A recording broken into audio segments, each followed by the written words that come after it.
Hello, everyone. I am sorry that we've been forced to be apart during this difficult time in our world. I can only imagine that all of us are a little bit bored, a little bit frustrated, and maybe a little bit afraid.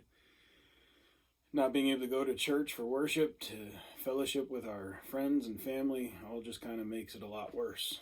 And so, what I would like to do is try and continue our Bible study via this new to us method. I know you all saw Pastor Jerry's sermon the other day on YouTube, and while it's not quite as good as being in person, we'll do the best we can to get through and see how we do. Just a couple disclaimers. As you know, I'm not terribly comfortable on camera, so bear with me as I try to bring you this week's Bible study. I'll be reading most of it just to make sure I don't ramble or stray too much. So here we go. This week we will begin our first reading of Ecclesiastes. From my reading, it seems this Old Testament book is wrapped up in quite a bit of mystery. All we know of its authorship is that the author likely would have been referred to as Qoheleth, or the preacher. The opening line of chapter 1, of course, suggests that these are the words of King David and also credit him as being this teacher, but there is some scholarly dispute on that, so it's worth keeping that in mind as we go here. So regardless, the book is recognized as an important contribution to what is known as wisdom literature in the Old Testament. It's a fairly unique genre among the many, the other genres being history, prophecy, law, and the Psalms. The book kind of begins on somewhat of a doer note. It's not the most uplifting initially, but hopefully by the end of this you'll feel like it's a little more positive than maybe it seems. It starts off claiming that all of life is vanity. So let's take a look at chapter 1, verses 1 through 11 to begin. I think it brings a pretty important message, especially in the days that we're seeing now. So here we go. Ecclesiastes chapter 1, verses 1 through 11. The words of the preacher, the son of David, king in Jerusalem. Vanity of vanities, says the preacher, vanity of vanities, all is vanity. What does man gain by all the toil at which he toils under the sun? A generation goes and a generation comes, but the earth remains forever. The sun rises and the sun goes down and hastens to the place where it rises. The wind blows to the south and goes around to the north. Around and around goes the wind, and on its circuits the wind returns. All streams run to the sea, but the sea is not full. To the place where the streams flow, there they flow again. All things are full of weariness. A man cannot utter it. The eye is not satisfied with seeing, nor the ear filled with hearing.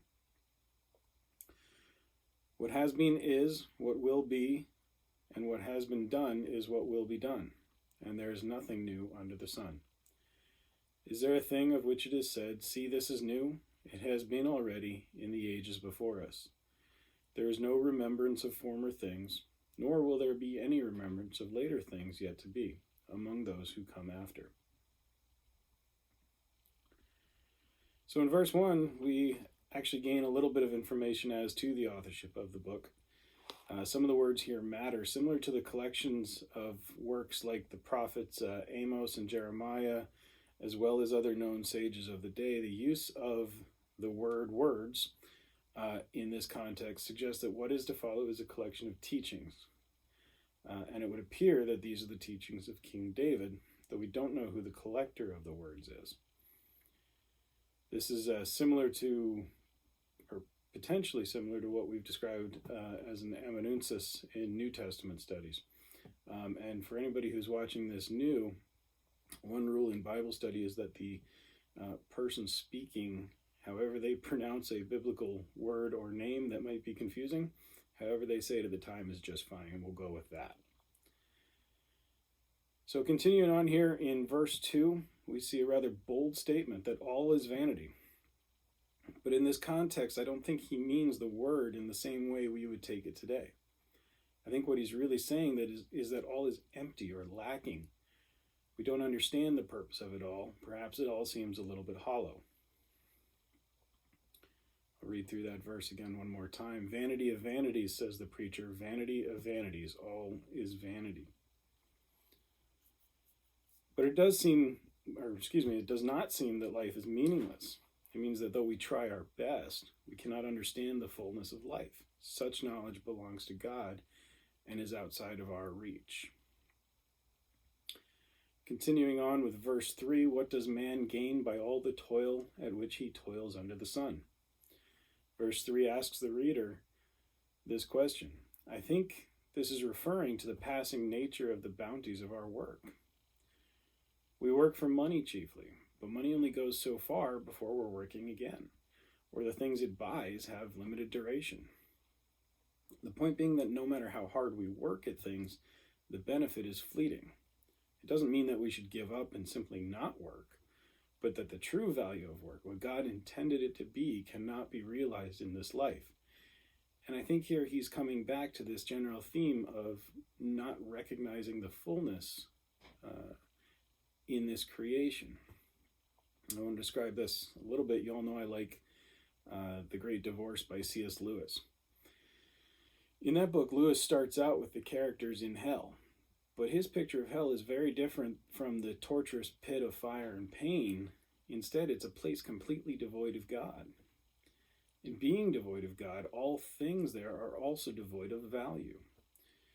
In Lewis's hell, fruit has no sweetness. The roofs over their heads fail to hold off the rain because they're not real. They're not strong. They're not full. Everything in this sense is vanity. They're window dressing. They're not really there. Of course, in our world, we live somewhere in between. Of course, fruit has sweetness. Roofs that we build keep us dry. But that same fruit rots, and those roofs will collapse over time. So in the grand scheme of things, our efforts are fleeting. The point, again, is not that work itself is meaningless. There will never be any shortage of laundry to do or dishes to clean, as any mother knows, or as I'm learning this week, being a stay-at-home homeschool teacher, rather. I'm not sure who's teaching who, to be honest with you. Anyway, the point, I think, is that we should not find our value in our work. It does not define us. Our faith in God does that. In verses 4 through 8, we see the writer turn more to the earth and the timelessness of creation. I'll read those to you again. A generation goes and a generation comes, but the earth remains forever. The sun rises and the sun goes down and hastens to the place where it rises. The wind blows to the south and goes around to the north. Around and around goes the wind, and on its circuits the wind returns. All streams run to the sea, but the sea is not full. To the place where the streams flow, there they flow again. As I read it, it makes me feel really small. A generation goes, a generation comes. All streams run to the sea, but the sea is not full. It kind of makes me think of a Phil Collins song, The Circle of Life, playing in the background. And when I read it, it makes me, like I said, feel very small, just a tiny part in a much greater story. But this too speaks to the vanity expressed earlier. If we get too wrapped up in the issues of the day, we begin to give ourselves an inflated picture of how relevant it is. Maybe even how relevant we are in some respects. And honestly, we need look no further than the events surrounding us right now. We are in times that very few of us have ever witnessed before. A few of us have. Some in our group have witnessed the world being in very great crisis like this before, and perhaps even worse. But for others like myself, this is a first. And the times are really scary. I'm certainly not going to make light of that. Some have died, more will. And sadly, maybe it'll be people we know and love. But the point is that the world has seen this before, and it will see it again. Humanity will go on. In verse 8, I'm going to read that to you because it was kind of interesting the first time I read it. All things are full of weariness. A man cannot utter it. The eye is not satisfied with seeing, nor the ear filled with hearing. And I have to admit, I struggled with this one a little bit. Fortunately, there are Bible commentaries to help us out. I think the point is like this. When you look at something beautiful, you don't generally just look away. You want to look more. When you hear a beautiful sound, you don't usually just turn it off. If you can, you want to hear it. And favorite views and favorite songs never get old. It's kind of like the desire for chocolate. It just never goes away. You will always desire more of those things because while beautiful, they never satisfy the underlying craving completely. Like Lewis's hell, they lack completeness, a lacking that is not found in God. Verse 9, what has been is what will be, and what has been done is what will be done, and there is nothing new under the sun. I think we've all heard that before. So this theme will continue through, will take us from verse 9 through 11. What is he saying here? I think this last bit's a reminder again that throughout history, the same things tend to happen, even if they don't look quite identical. When we see great evil in the news, we know it's not the first time, and sadly, it's not the last. This coronavirus is not the first time a pandemic has occurred. Some of the ways we deal with it may be new in their technicalities, the technology, the medicine. But throughout most of human history, we've always tried to treat the sick, and we mourn the losses we incur. And then we pick up the pieces and we move on. So while the picture may change a little, the things that happen don't. And we can draw some comfort from that, I think. Because after great evil has frequently come great good. When the scourge of fascism and Nazism inflamed all of Europe, the great good of the allied forces of the world came in to wipe it out. When great plagues have come across the world, nature usually helps us to build immunity and allow humanity to carry on. And in the same vein, when great hopelessness enters the world, when great fear and anxiety and sin enter the world, we can look to something great to come and help us as well. And that something is God. So what's the point? If past is prologue and truly nothing new under the sun occurs, what is the point of toil if it's all vanity? There are real questions raised here. But I think what is going on is at the same time a lament for what seems like the futility of existence, and also a challenge to continue on to a future in which something very new will happen. He's setting the stage. Our writer is giving us a stark contrast between the current situation where nothing new ever happens, just the same story with different characters, and the coming of something so new and radically different that it will reshape the world as we know it. That something, of course, is the coming of Christ. That something new is the new Adam, the second chance for humanity to get it right. Again, back to a C.S. Lewis reference, this time from Mere Christianity. Lewis wrote of Christ as being the final evolution of man, or even better, what man was originally intended to be all along. Truly something new compared to what the Hebrews of that time would have understood, and certainly what David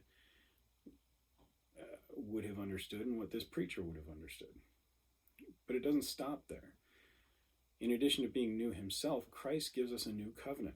He spoke of a new way of treating our fellow human being and a new way of relating to God. This is where we start to get the idea of a personal relationship with God, something that really was not spoken of much in the Hebrew community that I know of anyway.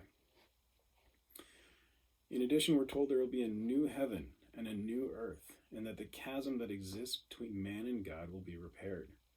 These indeed are things that are new. And I think Ecclesiastes, at least in this first chapter, is setting up the contrast between those two. Ecclesiastes starts off as a lament. But like the song that we cannot hear enough of, or the view we cannot look at enough, I think Ecclesiastes is pointing out that this human life will always leave us wanting. Such a yearning suggests there is indeed something that can offer satisfaction. That something, according to the Christian faith, is God, through his Son, Jesus Christ. And that concludes our lesson this week. It goes a whole lot quicker, but I do miss you guys. I miss the interaction that we can have. And I hope we'll be together again really soon. From here, things are going well. I hope things are going well with you. And if you need anything, don't forget to reach out. Take care.